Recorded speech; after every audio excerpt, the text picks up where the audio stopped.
Hello again, this is Doug at Woodspun Round. It's good to have you back in the shop with me again today.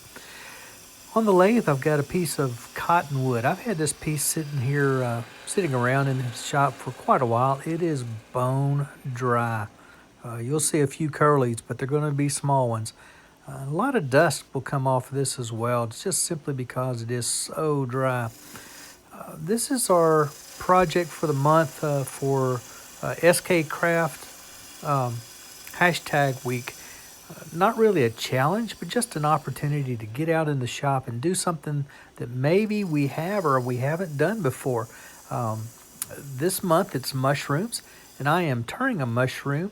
I have turned some mushrooms in the past, but I'm going to try some new Chameleon powders that I got from Emma Cook, the tiny turner. I'll show you those here toward the end. But for right now, we're just turning the top and turning the body of this mushroom.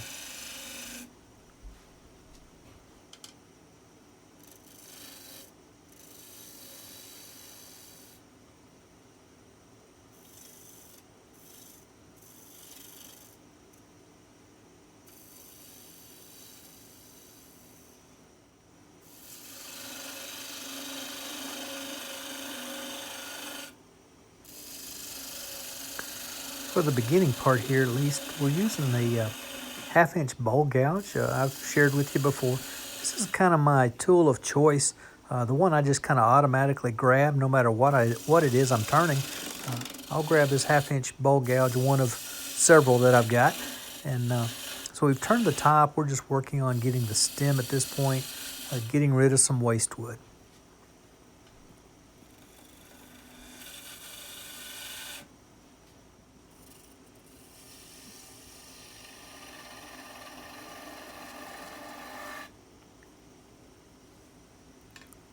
Stem is starting to take shape, and you may have noticed I've changed tools.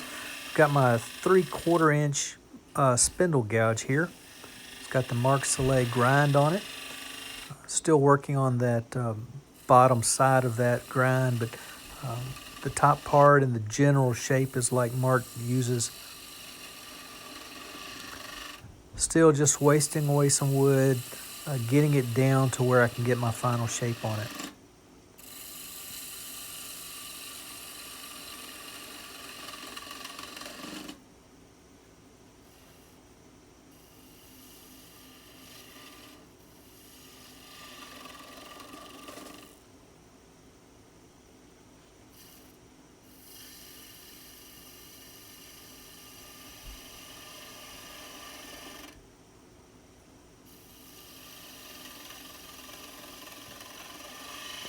One of the things I've been quite surprised about with the cottonwood since I've gotten it is how hard it truly is.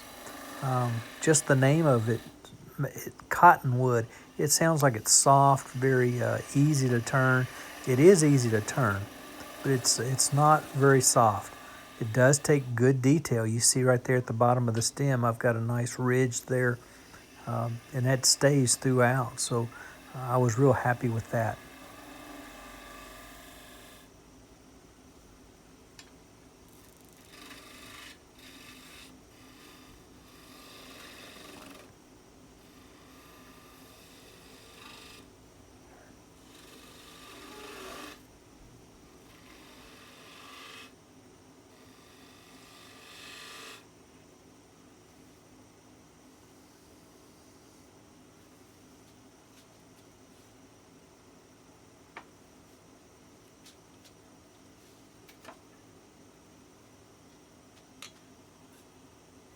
Going to switch over here to the Easy Wood Tool Mini Finisher.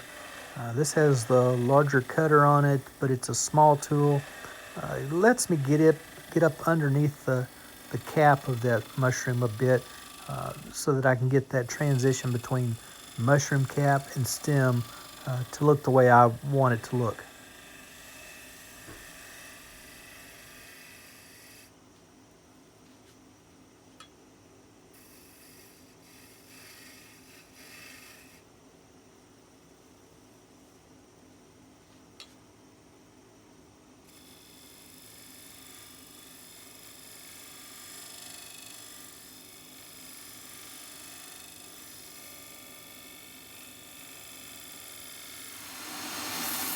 Time for sanding now. We're going to go from 60 grit all the way to 320 grit. Um, just starting at 60 grit, there's a little bit of tear out in the top here and a couple other small places. Just wanted to smooth that out before we go on to the finer grits.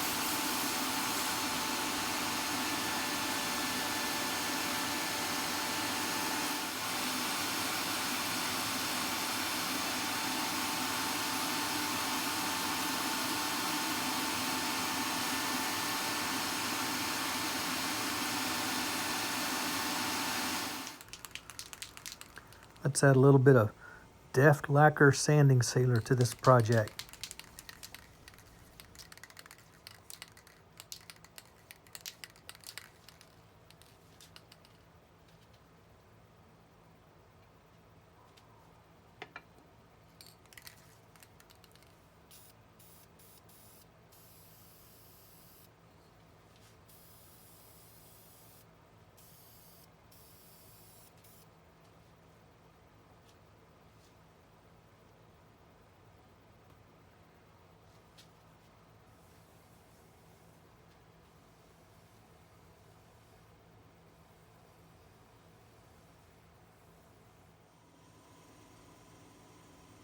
Going to make a little cut line here. This is just a line to delineate. This is where I'm going to put those chameleon colors, is below this line. So we've done that. Everything is dried nicely. Time for a little gilding size. This is the glue-like substance you put on before you do gold leaf or any kind of metal leafing. Same stuff for this chameleon powder as well. It's basically a glue that you apply, then you let it dry. And when it dries, it's very sticky still on the surface even after it dries. So I'm going to take my time here. I'm going to get this glue on here from the line down to the edge of the cap, and then we'll put some color on.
Just a final little bit just to make sure we got a good smooth coat.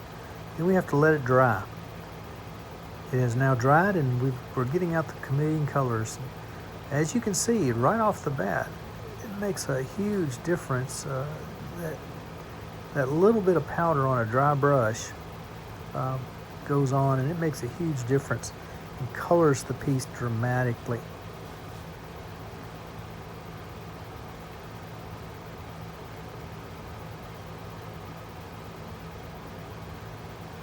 As we're getting these colors finished up, I hope you've enjoyed this video. If you have, if you'd do me the great honor of going right below the video here and clicking that thumbs up button, the like button, that tells YouTube that you enjoyed it. And even if you didn't, if you didn't like it, go ahead and hit the thumbs down button, and then tell me why. What was it you did not like? And that will help me tremendously. If you could hit the subscribe button as well. If you'd like to see more of my videos, just hit the subscribe button, and that will alert you. YouTube will then alert you when I put new videos up for you to view. I would greatly appreciate that. If you really want to help me out a lot, if you could share this video, just click on that share button, and you'll be able to then get a link that you can post on your social media pages and let other people see it as well. And that just helps the channel grow. It allows other people to see what's going on, and then they can subscribe as well. We're going to have a video, or excuse me, we're going to have a giveaway at 1,000 subscribers. So the sooner we get there, the sooner we'll have that giveaway. Got a couple of things in mind. Haven't determined anything just yet, but got a couple of things in mind that we're going to do for that. We're going to finish up this project with some just some spray-on lacquer. This is just lacquer I get at any of the craft stores or even dollar stores. There's some still pictures for you. You have a great day, and I hope until we get to meet again in the shop that you're able to spin them around.